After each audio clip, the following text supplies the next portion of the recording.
அனைவருக்கும் வணக்கம். மிதுன ராசிக்காரர்களுக்கு ராசியின் அதிபதியாக இருக்கக்கூடிய வித்யாகாரகரான புதன் இந்த வேளையில் வக்ரகதியில் திரும்புகிறாருங்க.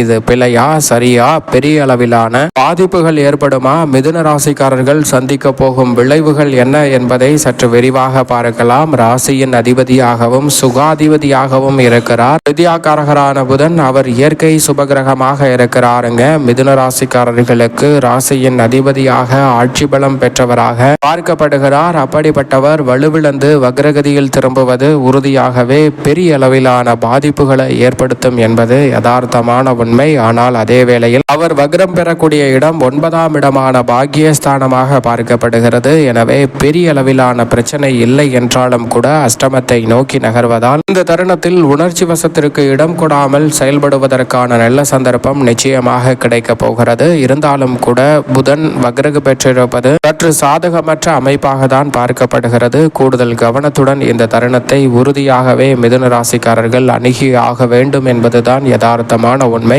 ஏனென்றால் ராசியின் அதிபதியாகவும் ராஜ யோகாதிபதியாகவும் பார்க்கப்படுகிறாருங்க வித்யாகாரகரான புதன். அவர் வலுவிழந்து வக்ரகதியில் திரும்புவதால் மன குழப்பம் அதிகரிக்கலாம். குறிப்பாக படிப்பு சார்ந்த விஷயங்களில் தாமதங்களை அதிகமாக சந்திக்கக்கூடிய சந்தர்ப்பம் உண்டு. கல்வியில் கவனம் செலுத்தாத வகையில் குடும்பம் சார்ந்த விஷயங்களில் அதிக சிரமத்தை சந்திப்பதற்கான சாத்தியக்கூறுகள் உண்டு. சிறு பணிகளை கூட அலைந்து தெரிந்து அதிக பயணத்தை மேற்கொண்டு முடிக்க வேண்டிய ஒரு சூழல் ஏற்படும். அது மட்டுமல்லாது முடிந்து போயிற்று என்று நினைத்த பழைய பிரச்சனை மீண்டும் தலை தூக்குவதற்கான சந்தர்ப்பம் உண்டு. எனவே இதுபோன்ற விஷயங்களில் அதிக கூடுதல் கவனம் நிச்சயமாக தேவை. ஆனால் அறிவு சார்ந்த வேலைகளை விரைவாக செய்து முடிக்கக்கூடிய சந்தர்ப்பத்தை 9இல் வக்ரம் பெற்றிருப்பதால் ராசியின் நாதர் ஏற்படுத்தி கொடுக்க போகிறாருங்க. அதே வேளையில் கணிதம், எண், ஜோதிடம், கம்ப்யூட்டர், மீடியா, செய்தித்தாள், பேச்சுத்திறன், பயந்த சுபாவம், நகைச்சுவை உணர்வு, மற்றவர்களுக்கு போதிக்கும் ஆற்றல் என அனைத்தையும் அளவற்ற முறையில் அள்ளி கொடுக்கக்கூடிய வித்யாகாரகரான புதன் வக்ரம் பெறுவதால் உடல்நலம் சார்ந்த விஷயங்களில் கூடுதல் கவனம் தேவை. புதன்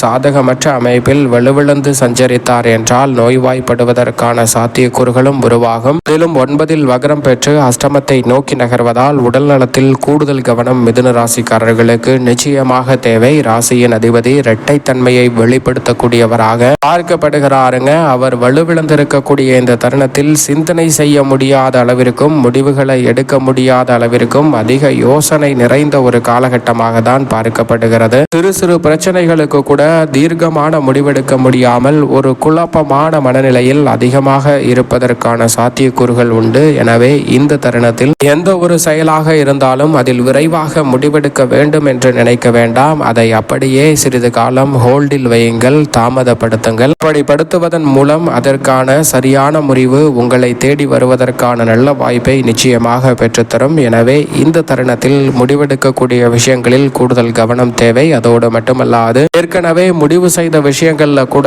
தற்போது பரிசீலனை செய்து ஏன் அதை அப்படி செய்தோம், இதை எப்படி செய்திருக்கலாமே என்று சில முடிவுகளில் மாற்றம் செய்யக்கூடிய வகையில் சிந்தனை மேம்படக்கூடிய ஒரு தருணமாக பார்க்கப்படுகிறது. எனவே இந்த தருணத்தில் பழைய முடிவுகளை கூட பரிசீலனை செய்து சரியான ஒரு திட்டத்திற்கு மாற்றக்கூடிய சந்தர்ப்பம் இந்த தருணத்தில் மிதுன ராசிக்காரர்களுக்கு ராசியின் அதிபதியான புதன் ஏற்படுத்தி கொடுக்க போகிறார். அதோடு மட்டுமல்லாது ஒரு விஷயத்தை நீங்கள் ஒரு டோனில் சொல்லியிருப்பீர்கள். நீங்கள் சொல்ல வந்த விஷயத்தின் கருத்தானது ஒரே மாதிரியாக இருந்தாலும் கூட நீங்கள் சொன்ன தோரணை வேறு, ஆனால் அவர்கள் அதை மற்றவர்களிடம் சொல்லக்கூடிய தோரணை வேறு என்பதால் சில கருத்து மோதல்களை சந்திக்கக்கூடிய சந்தர்ப்பம் உண்டு. கம்யூனிகேஷன் எரர் என்று சொல்லக்கூடிய வகையில் வார்த்தைகளிலும் தகவல் தொடர்புகளிலும் சில பிரச்சனைகளை சந்திப்பதற்கான சூழல் உண்டு. எனவே இந்த தருணத்தில் வாட்ஸ்அப்பில் மெசேஜ் செய்தல், மெயில் அனுப்புதல், மெசேஜ் செய்தல் என எதுவாக இருந்தாலும் அதிக கவனம் தேவை. எழுத்துப்பூர்வமான விஷயங்களில் மிதுன ராசிக்காரர்கள் அதிக கவனத்துடன் கையாள வேண்டும். இது அன்றாட நாளில் இருக்கக்கூடிய விஷயங்களில் மட்டுமல்ல, நீங்கள் புதிதாக ஆவணங்கள் சரிபார்த்து புதிய சொத்துக்கள் வாங்குவதாக இருந்தாலும் சரி அல்லது புதிய ஒப்பந்தங்களை மேற்கொள்வதாக இருந்தாலும் சரி, அனைத்திலும் கூடுதல் கவனத்துடன் செயல்பட வேண்டும் என்பதை ராசியின் நாதர் வக்ரகதியில் திரும்பி இருக்கக்கூடிய இந்த தருணத்தை மிதுன ராசிக்காரர்களுக்கு உறுதிப்படுத்தி கொடுக்கிறாருங்க. எனவே இந்த தருணத்தில் ஒரு முறைக்கு இருமுறை ஆவணங்களை சரிபார்ப்பது நல்லதாக பார்க்கப்படுகிறது. நட்பு வட்டாரத்தில் சில கருத்து வேறுபாடுகள் வரலாம், ஆனால் அது பெரிய அளவிலான பிரச்சனைகளை பெரிய பாதிப்பை ஏற்படுத்தி விடாது. ஆனால் உறவு வட்டாரத்தில் சில பிரச்சனைகள் ஏற்படுவதற்கான சாத்தியக்கூறுகள் உண்டு. அந்த பிரச்சனைகள் பிரச்சனைகள் பெரிய அளவில் தீர்க்க முடியாத அளவிற்கு மனவேதனையையும் சில குழப்பங்களையும் ஏற்படுத்துவதற்கான சாத்தியக்கூறுகள் உண்டு. எனவே இந்த தருணத்தில் உறவுகள் வட்டாரத்தில் சற்று விட்டு கொடுத்து செல்வது நல்லது. அதே போன்று உங்களை விட்டு பிரிந்து சென்ற உறவையோ அல்லது நட்பையோ மீண்டும் உங்களுடன் இணைப்பது என்பது சற்று சாதகமற்ற ஒரு நிகழ்வாக தான் பார்க்கப்படுகிறது. எனவே உங்களை விட்டு உதாசீனப்படுத்தி சென்றவர்களை எண்ணி கவலை கொள்ள வேண்டாம். அவர்களை மீண்டும் தொடர்பு கொண்டு சகஜமான நிலைக்கு மாற்ற வேண்டும் என்ற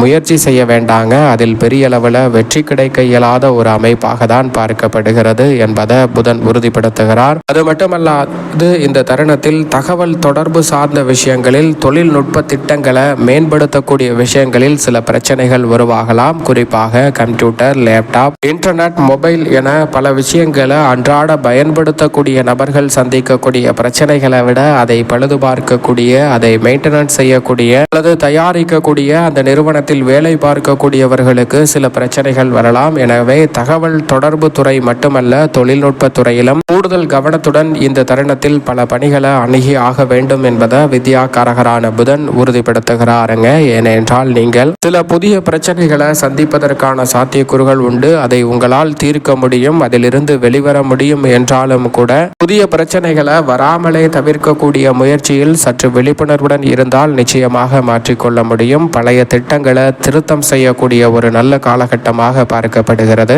புதிய தொழில்நுட்பங்களை அப்டேட் செய்யவில்லை, மேன்மைப்படுத்த முடியவில்லை என்று நினைக்கக்கூடியவர்கள் பழைய திட்டங்களிலே சில புதிய திட்டங்களை மேம்படுத்தக்கூடிய சந்தர்ப்பம் நிச்சயமாக உண்டு. எனவே நல்ல காலம் பிறக்கும் ஒரு தருணமாக அமைவதற்கான வாய்ப்பையும் ராசியின் நாதர் ஏற்படுத்தி கொடுக்க போகிறார். ஏனென்றால் அவர் வலுவிழந்து நீச்சம் பெறுவதை விட வக்ரகதியில் திரும்பியிருப்பது சில மாற்றத்திற்கு வழிவகை செய்கிறது. புதிய வேலை வாய்ப்பு சார்ந்த விஷயங்களில் சிறு முயற்சியிலே நல்ல வெற்றி வாய்ப்பு நிச்சயம் உங்களை தேடி வரும். பணம் சார்ந்த விஷயங்களில் புதிய ஒப்பந்தங்களை கையெழுத்து இடும்போது அதிக கவனத்துடன் இருக்க வேண்டும். அதே போன்று வேலை சார்ந்த விஷயங்கள் மனதிற்கு நிறைவளிக்கக்கூடிய வகையில் அமைந்தாலும் கூட வேலை பார்க்கக்கூடிய இடத்தில் சில குழப்பங்கள் வரலாம். எனவே உடனடியாக முடிவெடுக்கக்கூடிய விஷயங்களில் மட்டும் சற்று கவனத்துடன் இருப்பது நல்லது. அதே சமயம் இந்த தருணத்தில் புதன் வக்ரம் பெற்றிருப்பதால் ஆராய்ச்சி தொடர்பான விஷயங்களில் அதிக நன்மை நிச்சயமாக உங்களை தேடி வருகிறது. பல்வேறு வகையான ஆராய்ச்சி சார்ந்த விஷயங்களில் பல புதிய ஐடியாக்கள் உங்களுடைய வளர்ச்சியை மேம்படுத்தக்கூடிய வகையில் இந்த தருணத்தில் அமைய போகிறது. எனவே சரியாக பயன்படுத்திக் கொள்ளுங்கள். அதோடு மட்டுமல்லாது பழைய வேலையை சிறப்பாக முடிக்க முடியும். பேச்சில் நிதானமும் சிறப்பான ஆற்றலும் வெளிப்படும். மேலும் இந்த தருணத்தை சாதகமாக மாற்றிக்கொள்வதற்கு மிதுன ராசிக்காரர்கள் புதன்கிழமை விரதம் இருந்து அருகாமையில் உள்ள